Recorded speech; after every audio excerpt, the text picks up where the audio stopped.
Assalamualaikum warahmatullahi wabarakatuh. Halo anak-anak hebat 3 Jenderal Sudirman. Bertemu lagi pada pembelajaran tematik bersama Bu Riri. Kali ini melalui video pembelajaran. Nah, anak-anak, hari ini kita akan melanjutkan tema 3, subtema 2, PB 1, 2, dan 3. Semoga anak-anak dalam keadaan sehat dan semangat mengikuti pembelajaran. Alangkah baiknya kita awali dengan bismillah bersama-sama ya sebelum memulai pembelajaran. Bismillahirrahmanirrahim. Baik anak-anak, kemarin kita sudah membahas bahwa 1 kilometer sama dengan 1000 meter. Lalu jika kita mengubah kilometer ke meter, maka tinggal kita kali dengan 1000. Dan jika kita mengubah dari meter ke kilometer, maka kita bagi 1000. Baik, Nah, sekarang coba kalian perhatikan gambar di halaman 65.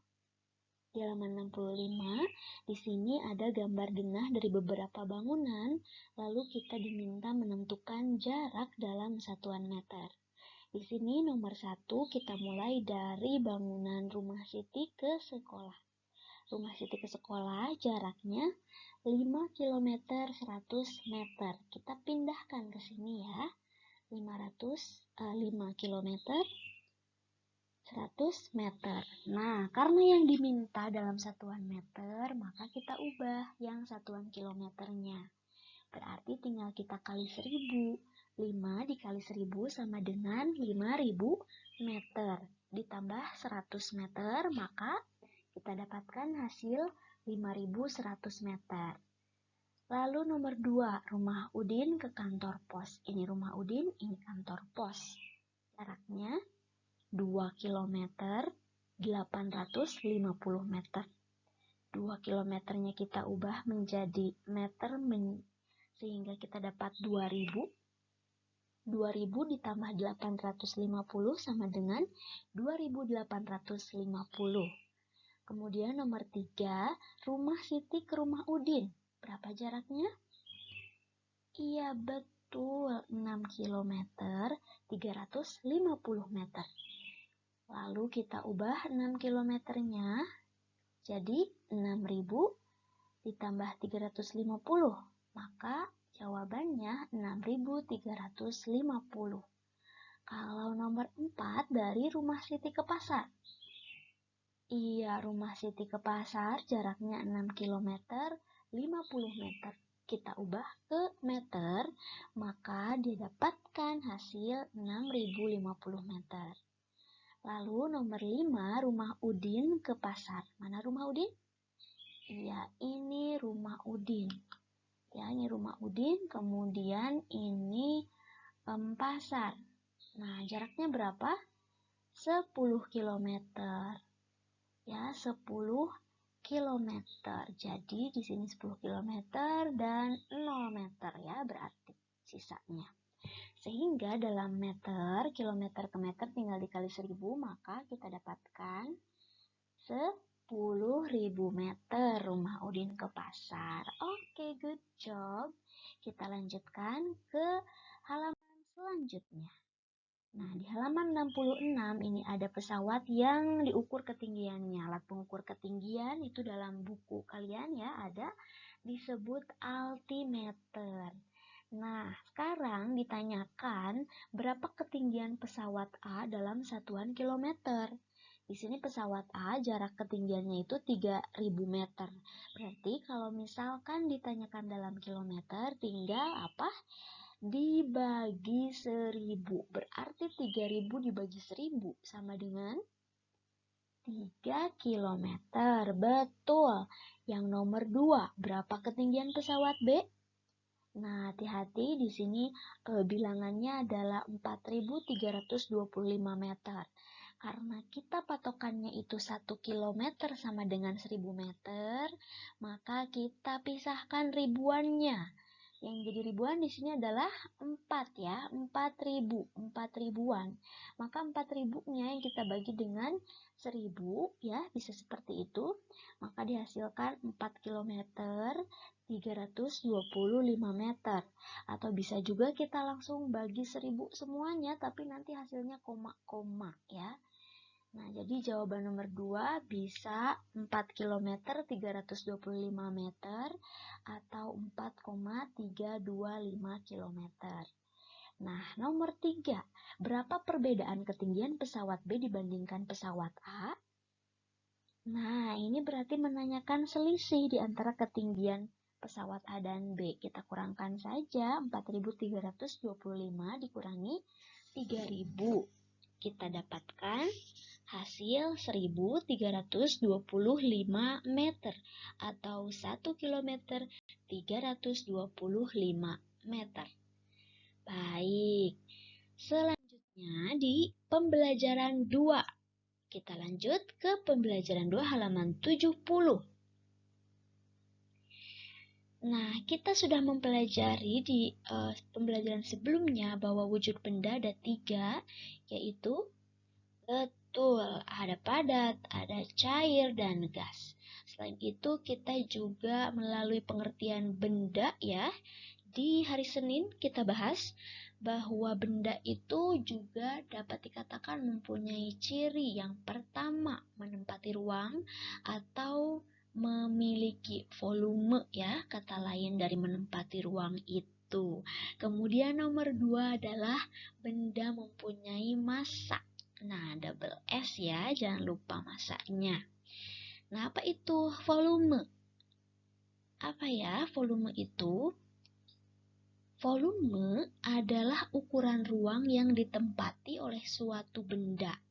Nah, ini ada di halaman 74. Coba digarisbawahi ya. Hal yang penting coba digarisbawahi atau diberi stabilo oleh anak-anak. Nah, kemudian apa itu massa? Double S ya, massa. Nah, coba temukan pengertian massa dengan membaca percakapan di halaman 77.1. Boleh di-pause dulu videonya dan dibaca terlebih dahulu. Baik, sudah menemukan?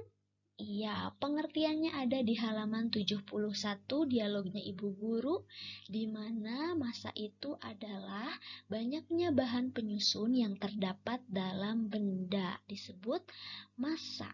Nah, itu pengertian dari massa ya, banyaknya bahan penyusun yang terdapat dalam benda. Nah, Ibu Guru juga menambahkan bahwa massa umumnya diukur dengan satuan gram atau kilogram. Nah, massa diukur dengan alat di bawah ini. Yang hijau dinamakan timbangan digital dan yang sebelah kanannya dinamakan timbangan neraca. Lalu coba kalian perhatikan di halaman 72-73, coba kalian tentukan apakah massa dari benda-benda di timbangan ini lebih berat, lebih besar, maksud ibu ya, lebih kecil atau sama. Nah, mulai dari balok Y. Balok Y mempunyai massa yang lebih apa ya kira-kira? Iya betul, lebih besar karena di sini Y itu lebih ke bawah timbangannya dibanding H. Berarti H lebih ringan dan Y lebih besar massanya ya. Lalu yang B. Baca dulu pernyataannya. Gelas ukur yang berisi air mempunyai massa yang lebih. Nah, ini yang berisi air ya, berarti dia lebih besar massanya ya dibanding gelas ukur yang kosong. Lalu botol B mempunyai massa yang lebih besar dari botol A.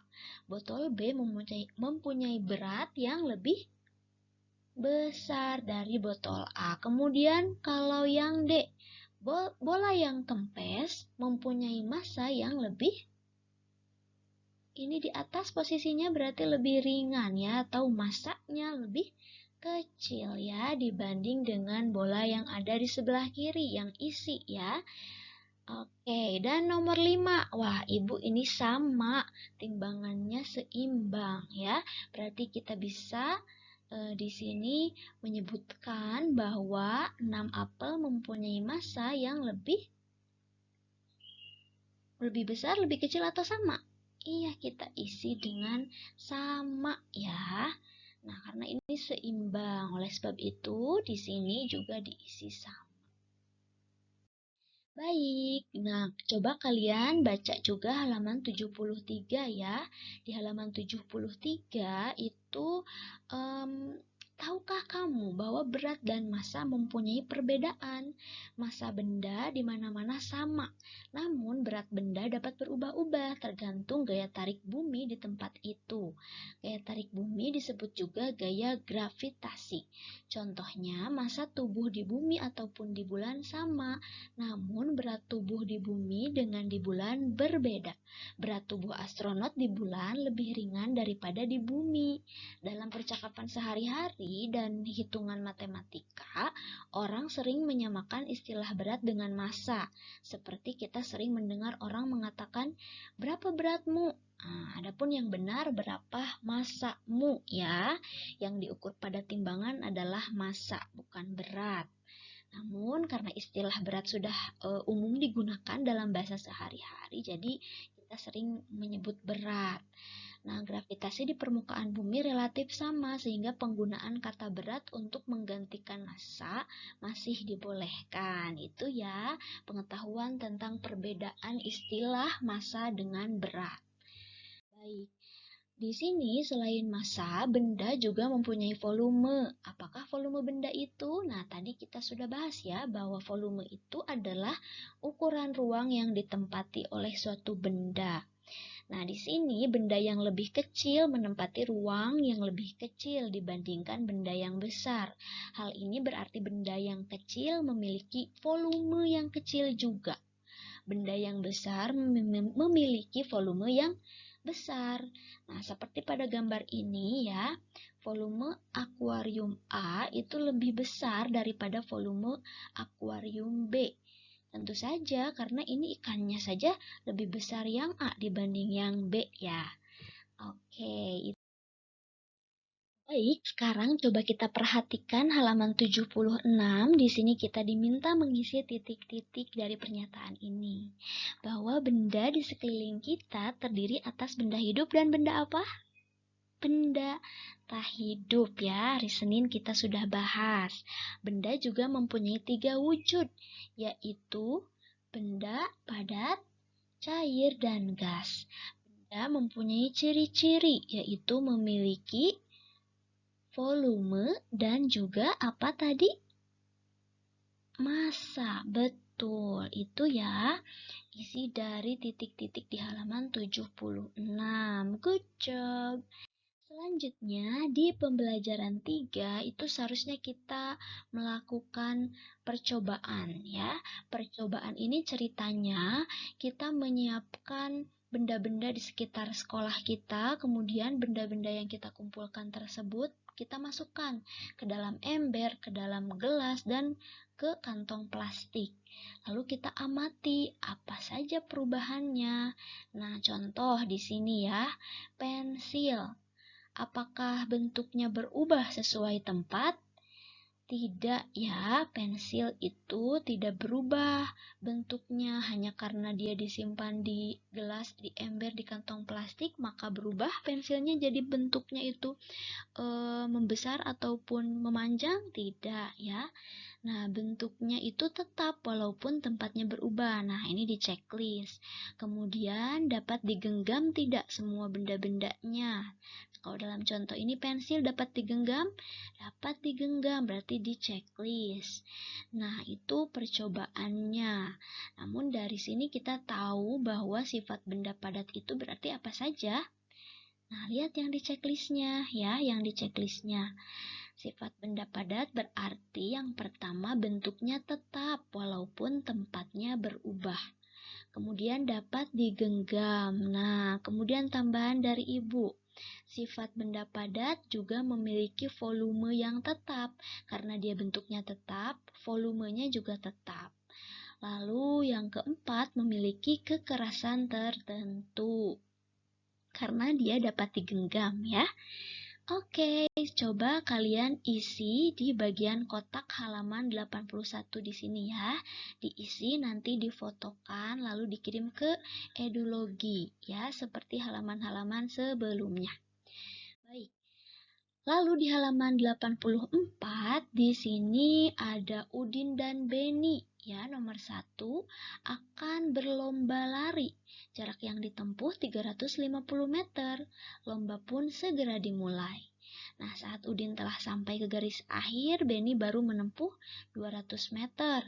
Berapa meter sisa jarak yang harus ditempuh Beni sampai ke garis akhir? Nah, ini berarti selisih ya. Selisih jaraknya yaitu 350 meter dikurangi 200 meter. Maka sisanya adalah 150 meter. Kemudian jarak rumah Edo ke sekolah 2.500 meter. Jarak rumah Siti ke sekolah 4.740 meter. Berapa meter perbedaan jarak rumah Siti dan Edo dari sekolah? Ini juga sama. Tentang selisih ya, berarti kita tinggal mengurangi 4.740 meter dikurangi 2.500 meter sama dengan 2000 maksud Ibu 2.250 meter. Oke, nomor 3, Udin pergi ke sekolah dengan bersepeda. Jarak yang ditempuh Udin dari rumah ke sekolah 3 km. Setelah menempuh jarak 2 km dari rumahnya, ban sepeda Udin bocor. Akhirnya Udin menuntun sepedanya sampai ke sekolah. Berapa kilometer jarak yang ditempuh Udin menuntun sepeda sampai ke sekolah? Nah, karena Udin sudah berjalan 2 km, berjalan menggunakan sepeda, bukan berjalan, berarti bersepeda. Bersepeda sejauh 2 km, maka sisanya tinggal berapa? Betul, tinggal 1 km. Lalu nomor 4, Lalin dan keluarganya pergi ke Bandung naik bus. Jarak Jakarta ke Bandung 130 km. Nah, bus telah menempuh jarak dari Jakarta ke Bandung sejauh 50.000 meter. Berapa kilometer sisa jarak yang harus ditempuh bus tersebut? Nah, diketahui jarak Jakarta-Bandung sama dengan 130 km. 130 km ini sama dengan 130.000 meter ya, kita ubah ke meter. Jarak yang telah ditempuh 50.000 meter. Nah, baru kita mudah menentukan sisa jaraknya. Sisa jaraknya berarti 130.000 meter dikurangi 50.000 meter. Sama dengan 80.000 meter. Nah, nomor terakhir, nomor 5, bantulah Siti menentukan jarak dari rumah ke sekolah. Jarak rumah Siti ke sekolah 3 kali jarak rumah ke pasar. Jarak dari pasar ke rumah 100 meter. Berapa jarak yang harus ditempuh Siti dari rumah ke sekolah? Oke, kita tulis dulu diketahui. Diketahui jarak rumah ke sekolah adalah 3 kali jarak rumah ke pasar. Jarak rumah ke pasarnya berapa? Jarak rumah ke pasarnya 100 meter. Ditanyakan berapakah jarak rumah ke sekolah? Jarak rumah ke sekolah sama dengan 3 dikali 100 meter sama dengan 300 meter. Oke anak-anak, pembelajaran kita dicukupkan sampai sini terlebih dahulu ya. Kita tadi sudah belajar menentukan satuan lagi dari meter ke kilometer dan sebaliknya. Kemudian kita juga mempelajari sifat benda padat ya. Kemudian kita juga mempelajari timbangan ya, timbangan neraca, juga timbangan digital. Kemudian kita menentukan jarak dari sebuah denah. Anak-anak hebat sekali. Silahkan kerjakan tugas-tugas yang tadi diisi bersama, lalu nanti difotokan ya dan dikirim via Edulogi. Sekian dan terima kasih atas perhatiannya. Jika ada yang ingin ditanyakan, boleh japri ibu via WA ya, melalui bunda-bundanya. Oke anak-anak, terima kasih. Wassalamualaikum warahmatullahi wabarakatuh.